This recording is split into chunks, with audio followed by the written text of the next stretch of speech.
Hoje estão aqui conosco 3 gestores do tribunal que estão à frente da área administrativa, da diretoria judiciária e da secretaria-geral da presidência. O que os traz aqui é o assunto gestão integrada, uma novidade que foi trazida pela administração que tomou posse na gestão do tribunal em janeiro deste ano. Os gestores Thelma Bretes Pereira, diretora judiciária, Douglas Eros Pereira Rangel, secretário-geral da presidência, e Paulo Sérgio Barbosa Carvalho, que é o nosso diretor-geral. Sejam bem-vindos aqui à TVTRT e vou fazer uma breve apresentação dos nossos entrevistados.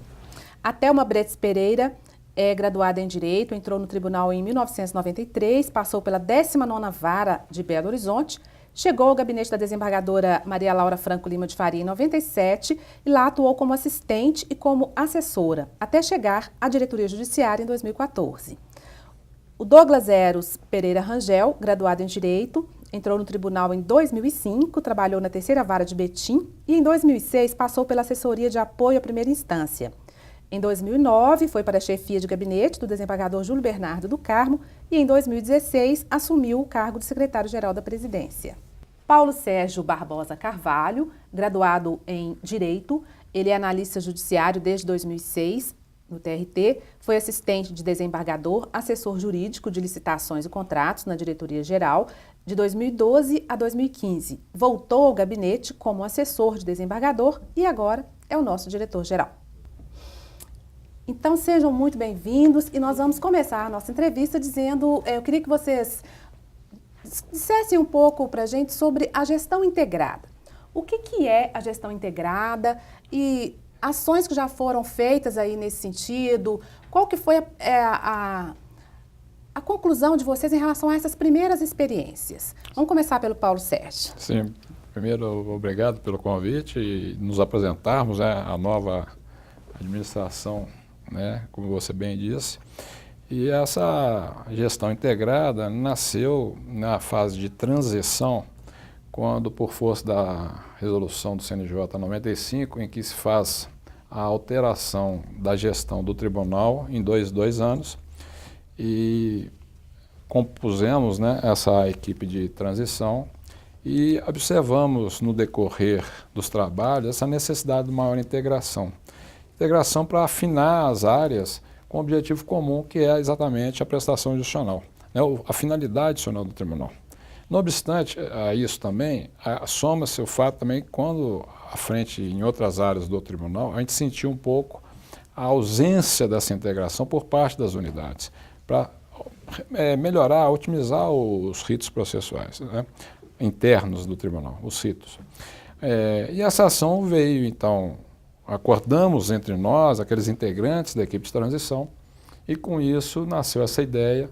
Essa ideia já nasceu e rendeu frutos, modéstia à parte, em razão de algumas idas nossas, né, com a equipe da administração hoje, a Sete Lagoas, a Poços de Caldas, a reunião com o secretário de turma do 2º grau, a reunião com os secretários de varas do 1º grau aqui de Belo Horizonte, né? E com isso, então, houve uma resposta muito positiva por parte daqueles que nós visitamos, no sentido de serem ouvidos, verem as necessidades e demandarem da administração uma atuação mais proativa.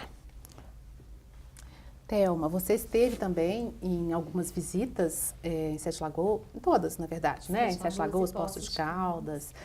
O que você percebeu lá dessa necessidade mesmo, né? Como o Paulo Sérgio disse, desse retorno das pessoas, de terem os gestores perto, poderem conhecer e conversar e dessa proximidade toda?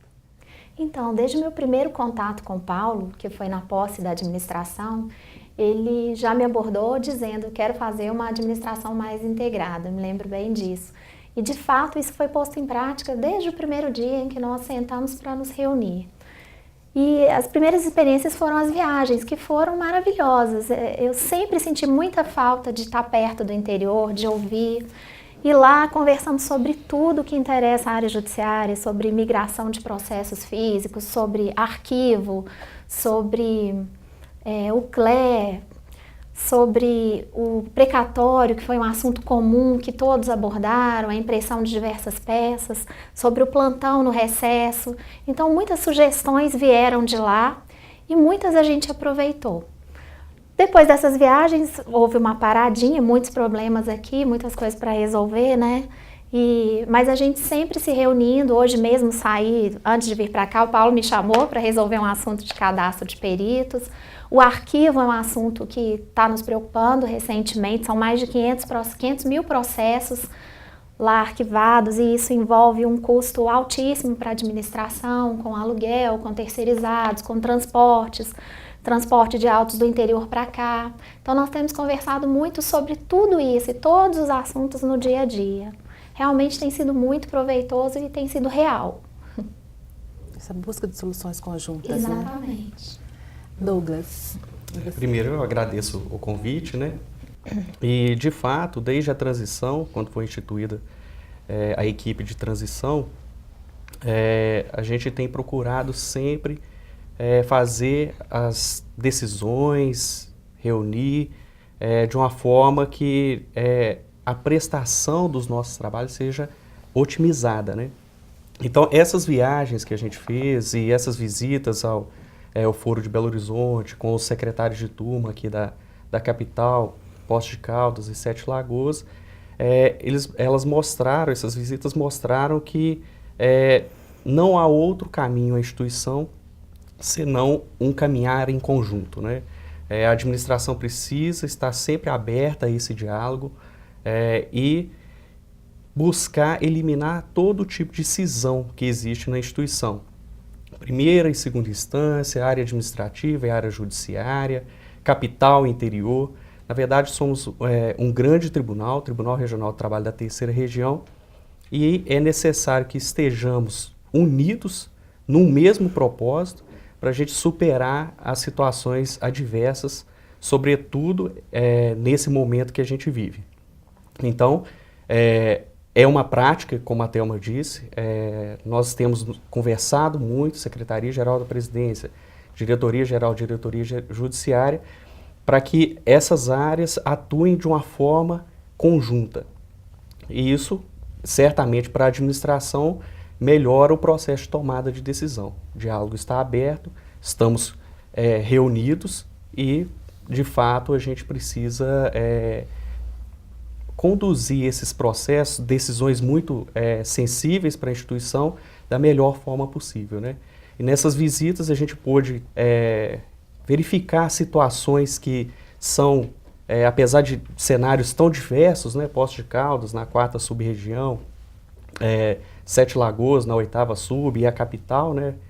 Tem situações particulares, mas a gente vê que tem problemas que são comuns, né, na instituição. E isso faz com que a gente concentre todos os esforços para resolver esses problemas comuns, né? Muito bom.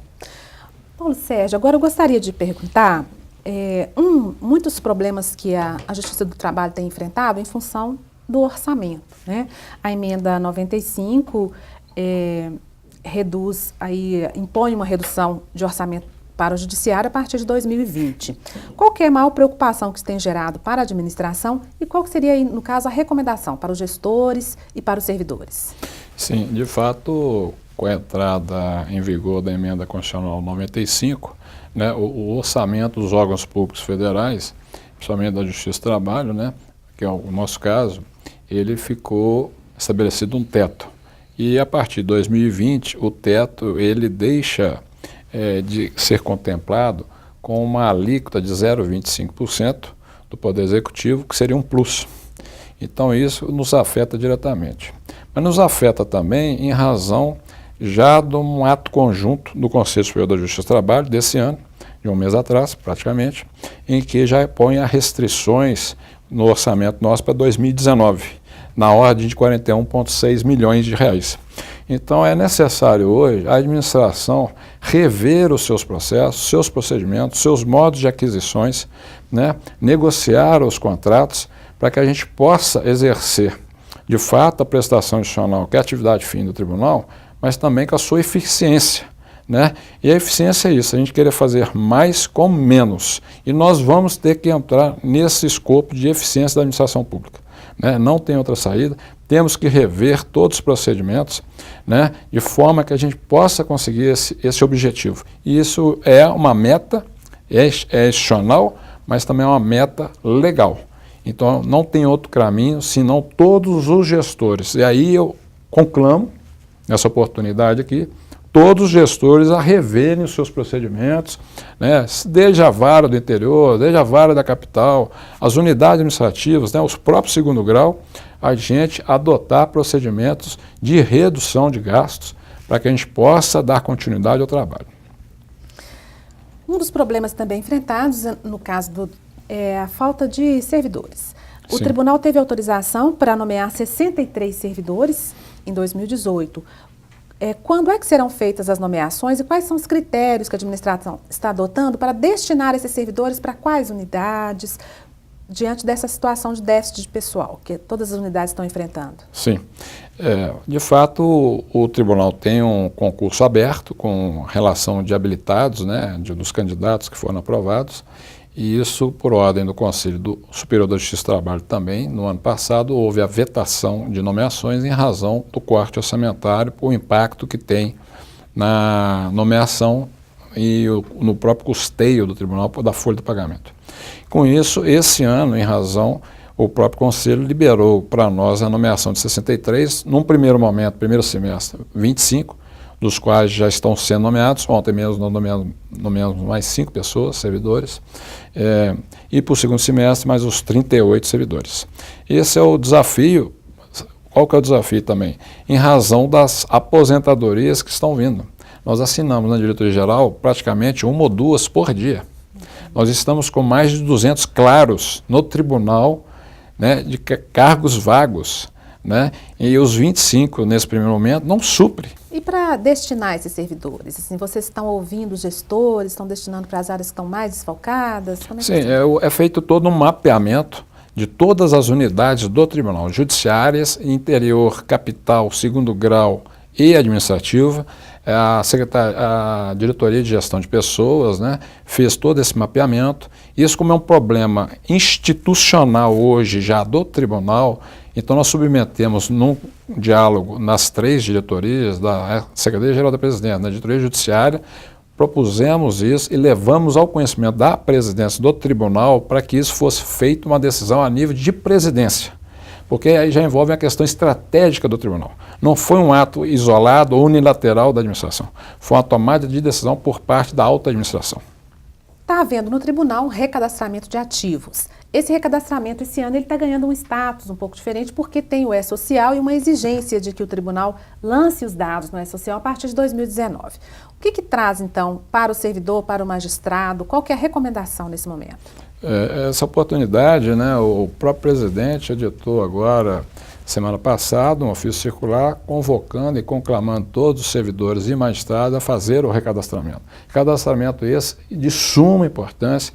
Por quê? Porque com a inconsistência de dados você não consegue lançar esses dados propriamente ditos, o nome, o CPF, o PIS, o NIT, endereço, filiados, né, dependentes e outros dados que compõem a nossa ficha pessoal, no sistema SIGEP, que é o Sistema de Gestão de Pessoas, é o sistema nacional que nós estamos trabalhando, estamos numa força-tarefa nessa nossa administração já, para poder implementar esse sistema. É obrigatório, né, com base na resolução nova do Conselho Superior da Justiça do Trabalho também, 217, se não me engano, e atingir, porque o E-Social, como você bem disse, em janeiro de 2019. Esse sistema de gestão de pessoas, ele vai ser a base de dados que alimentará o E-Social. E esses dados, eles que nos vão informar a questão de previdência. Então, se o servidor ou o magistrado, se puder aposentar, tiver o direito de aposentadoria, e esses dados tiverem alguma inconsistência, não vai ser possível. Ô Thelma, gostaria de abordar com você uma questão, é que os conselhos superiores do Tribunal de Contas da União, eles passaram a fazer diversas exigências baseadas nos dados dos tribunais, que ficam disponíveis nos sistemas E-Gestão e Justiça em Números. De que forma que a diretoria judiciária pode auxiliar as unidades a atuarem, a fornecerem esses dados de uma forma mais eficiente para esses sistemas? Sim, é muito importante mesmo que o lançamento dos dados no E-Gestão corresponda à realidade. É claro que a gente vai depender de treinamento para isso, nós temos notado essa necessidade, a escola já está ciente disso, mas o que a diretoria judiciária tem feito foi um levantamento dos processos antigos demais que a gente verifica no sistema que estão paralisados há muito tempo. Então, recentemente foi feita uma listagem com 4.000 processos suspeitos de já estarem encerrados, mas que no sistema constavam ainda em andamento. E isso tem trazido muitos resultados para a gente. Só em Pirapora foram baixados 400 processos em um único dia diante desse alerta da diretoria judiciária.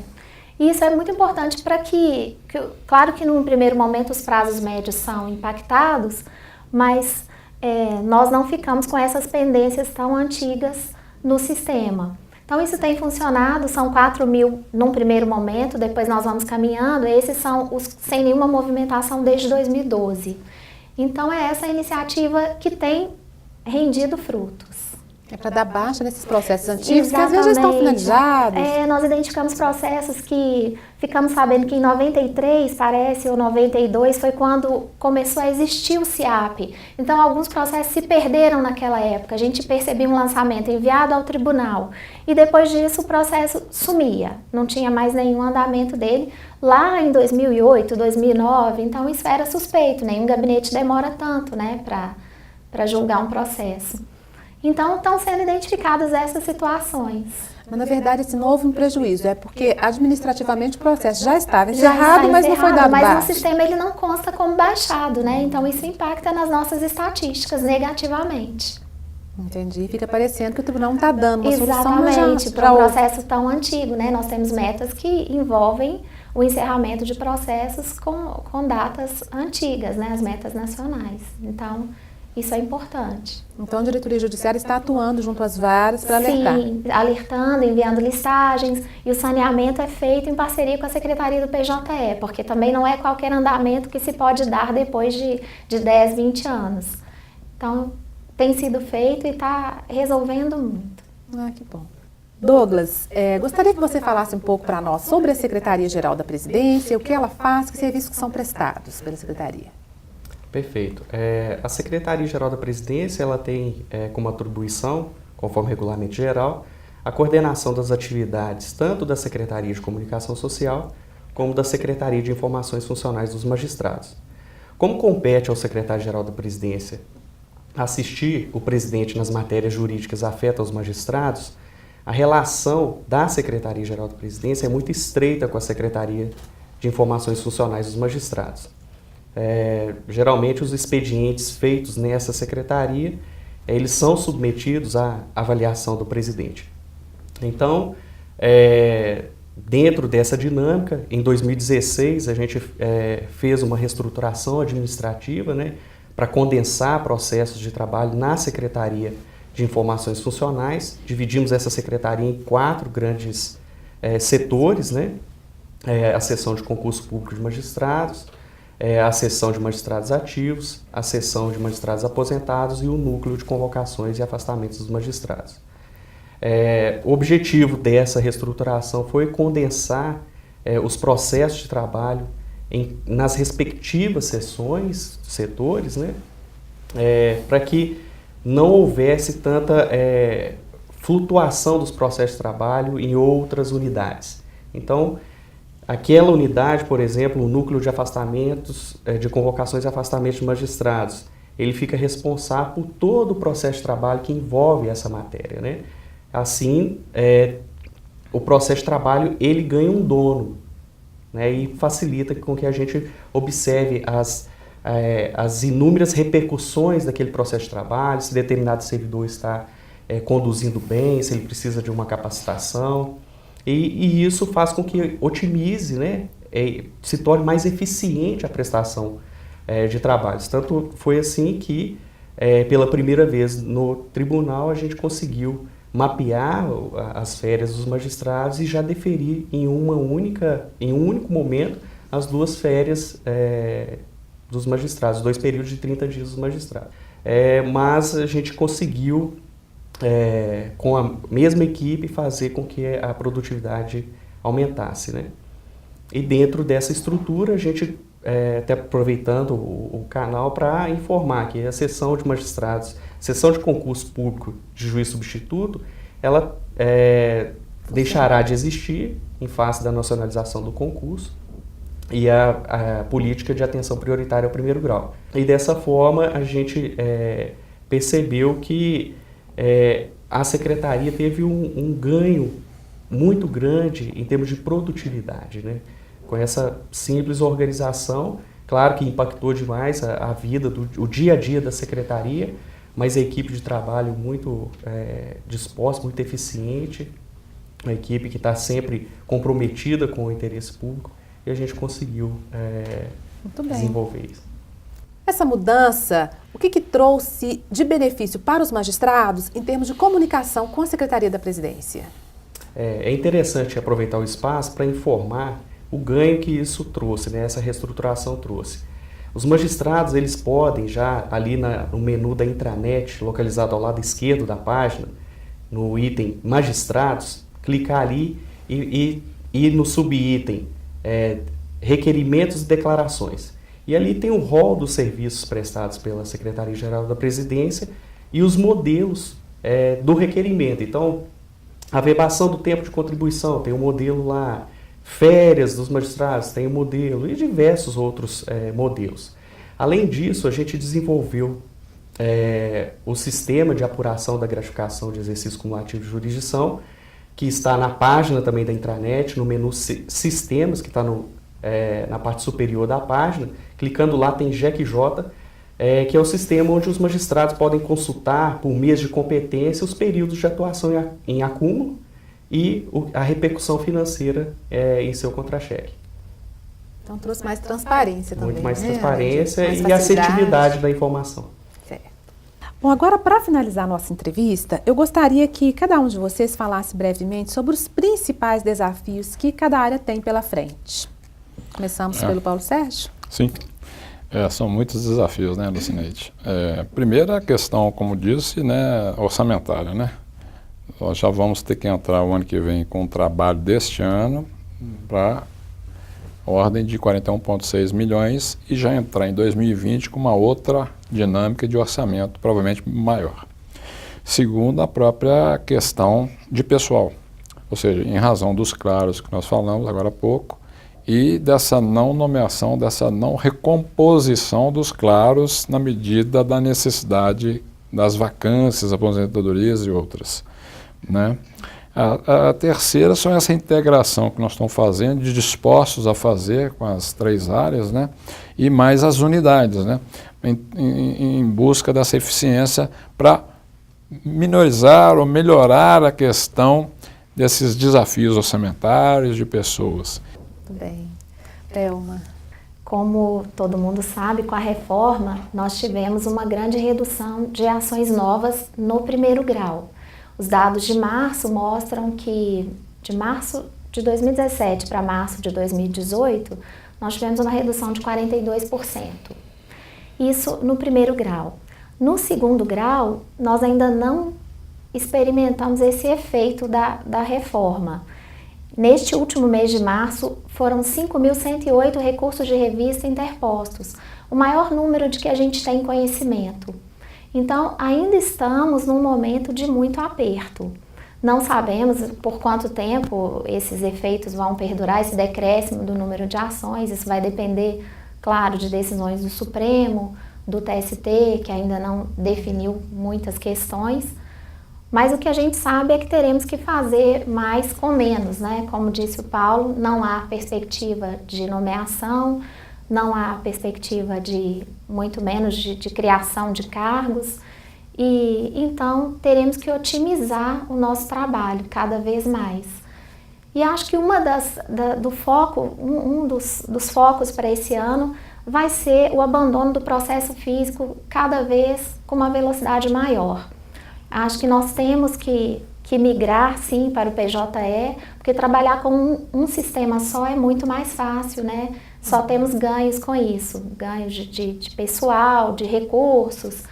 Então, tecnologia, né? Exatamente, eu acho que esse é um dos investimentos. Sabemos, inclusive, que a Corregedoria Nacional também irá pegar muito nesse ponto com os tribunais, irá exigir essa migração.